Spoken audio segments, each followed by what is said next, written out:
Mind-bending, mind-blowing, it's hardcore sci-fi. Yeah.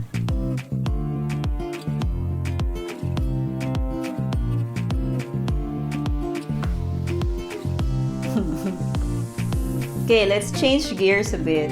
I don't think I have shared a sci-fi review yet. So here I have The Peripheral by William Gibson. This was published in 2014. That's why I'm showing it here in the iPad so that it's colored and nice. But I actually read it in Kindle, and Kindle doesn't have a nice cover. It's black and white and faded.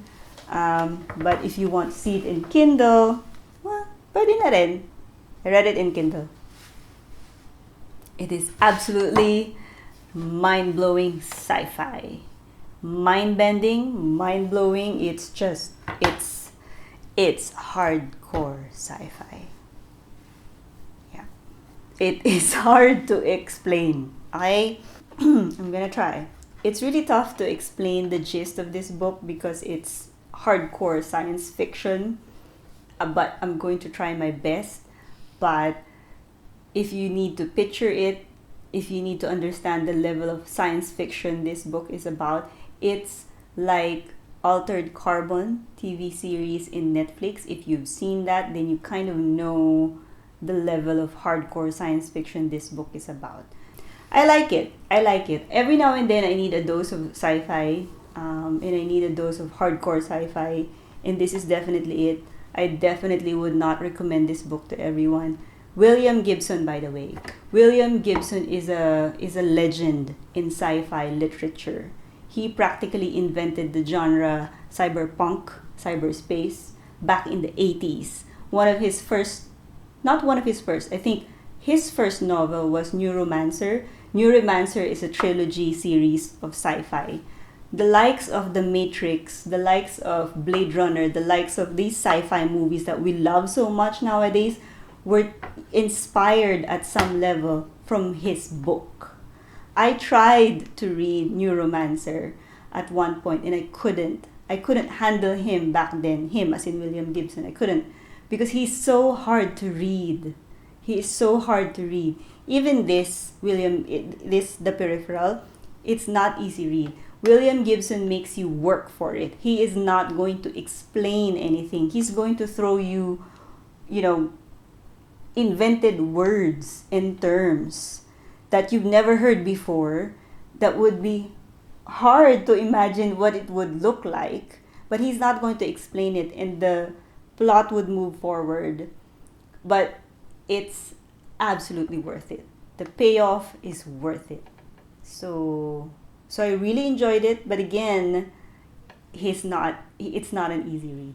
I wouldn't say it's a must read, but if you are a sci-fi nerd or if you are a sci-fi junkie, if you get turned on by that level of science, maybe it is for you. But again, it's different, diba? Kasi when you're watching a TV series and you're watching a movie, a sci-fi movie, it's so easy and it's so pleasurable to watch it. Why? Because you see it. It's on film. It's on your TV. It's easy to understand. But when you're reading it, you work extra hard because it's all in your head and you've never seen it before. So, and that's exactly what he does, William Gibson. That's how he writes. He's not going to explain anything. His writing style is almost very abrupt, very halting. Parang bigla na lang niyang ititigil at the middle of nowhere, and it's up to the reader to kind of piece things together. So it's it's tough, but it's worth it. It is a good book, and I'm glad it's actually a trilogy. If I'm not mistaken, this is a trilogy series again. And the reason why I also got this book is because I mistakenly bought book 2. Because I read the summary of book 2 and I thought, hey, this is kind of cool. And then I realized na hindi pala pwede kasi trilogy siya. So I had to read this first. So I'm going to read the second book soon. But it's an exciting sci-fi, I think. It's an exciting sci-fi. It's not a pa-cute sci-fi. So For example, another sci-fi that I enjoyed is Ready Player One, right? Ready Player One is just fun in games compared to this. If you could imagine the Matrix movie, the Matrix trilogy, back when it was released in what, kailan yun? 1999, right? When it was released in 1999, it was one of a kind, it was a first of its kind. And if you can imagine the Matrix trilogy in book form, para siyang ganun. It's not, it's hard to wrap your mind around it. Yeah, the book. I have book 2. I haven't started reading it. I'm trying to pace it. But I'm hoping it's another good one. This was published in 2014, so it's quite a while back na rin. The book 2, The Agency, I think that was published in 2019. So in conclusion, if you are in the mood or you're in need of a different kind of science fiction talaga ha, not fantasy genre. And if you want to challenge yourself a little bit when it comes to sci-fi genre, if you're looking for something fresh, a fresh idea, something that you haven't read before, something that you haven't seen before, then maybe this is it for you. Like I said, it's not an easy read. I don't think, it's for everyone technically in the way he writes it.